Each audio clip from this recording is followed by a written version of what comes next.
You know what's worse than being beaten by a teabagging scorpion? Having all of your online data stolen. So keep yourself safe with Strong VPN. I've been using them for months now and I'm very satisfied. My gameplay is still fast and fluid, and the entire time I knew my data was safe. And best of all, Strong VPN is super affordable, especially if you use my special link down below for a permanent discount. That's right, permanent. Never worry about your data being stolen ever again. Get protected with Strong VPN today. Alright, on to the video. So Devora got a bunch of buffs, but sadly her biggest flaws still remain, which leads to a couple of rants in this video, so look forward to that. So first up we have her Recluse string, so the final hit now does 90 damage instead of 80. And that's nice because this option exists if the opponent is constantly ducking your final hit, because that final hit, while it is plus on block, is a high attack and they can actually neutral duck that. But if you catch them doing that, you can land this final hit, and if you do, you actually get a crushing blow.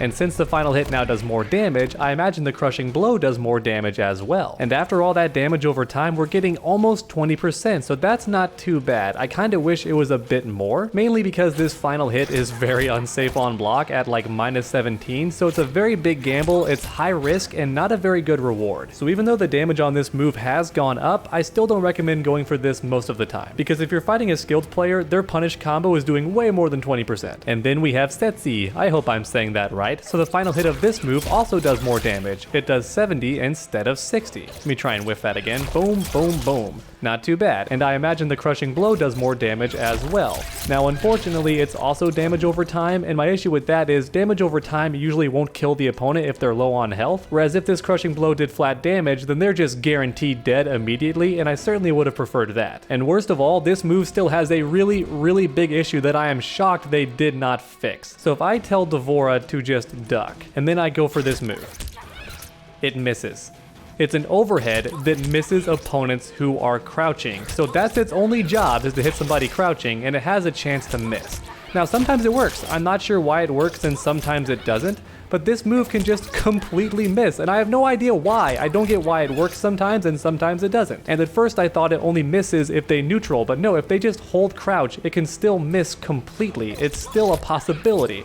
So it's an overhead attack that misses opponents who are crouching, and that sucks, man. I don't know if NetherRealm just forgot that this glitch exists, or if they worried that fixing it would make Devora too powerful, but my goodness, what a bizarre glitch. We have an overhead move that will not hit opponents who are crouching, so it's its one job and it doesn't work. And here's the thing, right? This bug fix would actually be a very big deal for Devora, and let me show you why. So this overhead is actually -2 on block. Now if you play any other character, that might not seem like a big deal because it's still minus. Here's the thing, the first 2 hits are -12. Completely punishable on block, so you have to finish this string.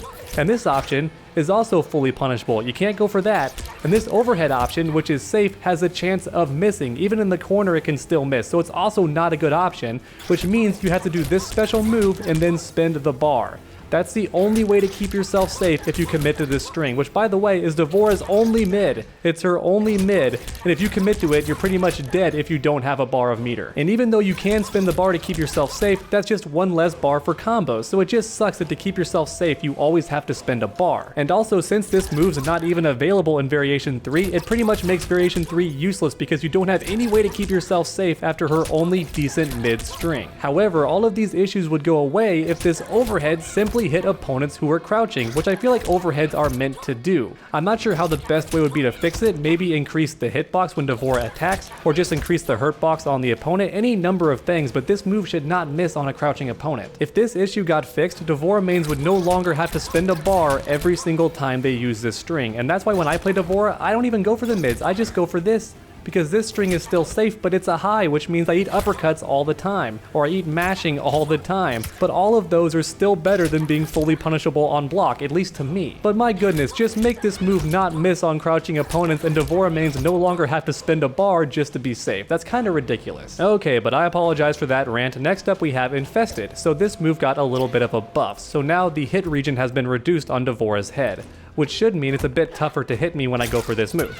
And honestly, I don't think you could hit me anyway. This move starts up so quickly. It's 8 frames on startup. That is easily one of the fastest special moves in the entire game. Now, it only works on opponents who are in the air, so I think it being 8 frames makes perfect sense. But the point is, because this move is so fast, has a fantastic hitbox, and D'Vorah even ducks when she goes for it, she was never getting hit anyway. I think instead D'Vorah should have got a damage increase because it's only 10%. And you can spin the bar to get some damage over time, but D'Vorah needs that meter to keep herself safe, so you never want to spin that bar anyway. You get a bit more damage, but I think just make it like 140 or 150. That would have been a much nicer change, because as far as anti-airs go, this move is already one of the best in the entire game. But with that said, this buff was not made for D'Vorah. Pretty much every anti-air in the game got a buff where the player is harder to hit when they actually activate the move. Just don't do it too late like I did right there. And next up, we have D'Vorah's armor breaking move, which is Swarm. And I do believe this is available in all the variations, so that's very nice. It's a universal armor break.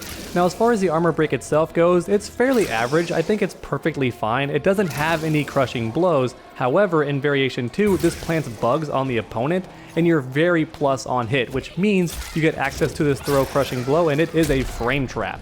And look at all that damage, 37%. So if you do a combo and the opponent breaks away and then you catch them with Swarm and then walk forward and throw them, you're getting like 50% at minimum for that mix-up. It's really strong. So real quick, here's an example of what that would look like.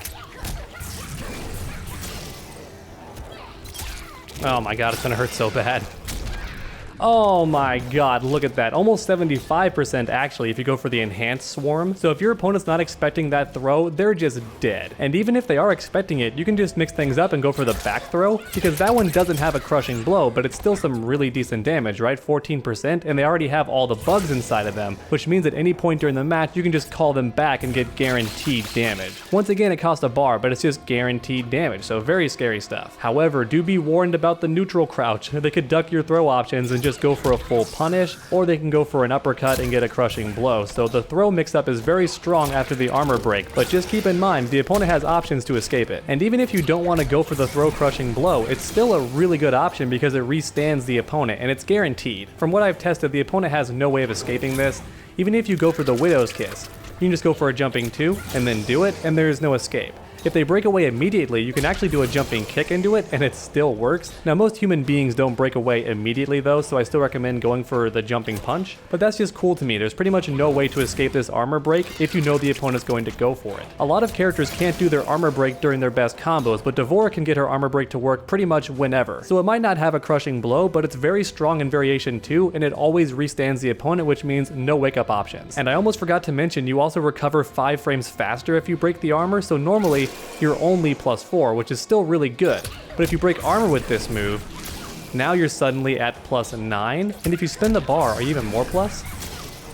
No, you're still a +9, but a lot more babies and more damage as well. So it's a really good move for just pressuring the opponent, which is awesome. And since they don't get knocked down, they have no wake up options, they have to deal with you. And then we have the Widow's Kiss amplified.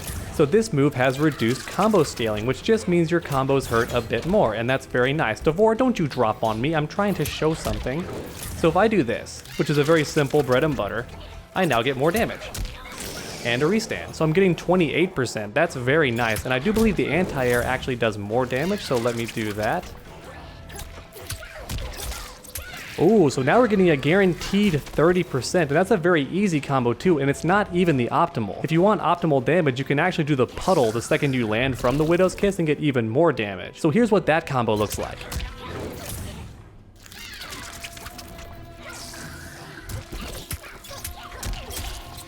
Ooh, look at that. We're getting almost 32%. Not bad, not bad. And that's not the only combo you can do. You can actually get pretty creative with the combos in this variation, which is why it's my personal favorite. But that's actually about it for D'Vorah's changes. Unfortunately, all she got was a bunch of damage buffs here and there, which isn't what D'Vorah needed. What she needed was a better overhead after her Ford 2, which would make variation 1 a lot better. And she also just needed to be a bit faster, because D'Vorah is one of those weird characters who does okay at a high level, but against a player who mashes mashes all the time and is constantly just going random, she doesn't do very well at all because it's just so many high attacks, and her mids are very slow, her low is very slow. So even though certain moves like this leave her plus, it's like, what do I even do?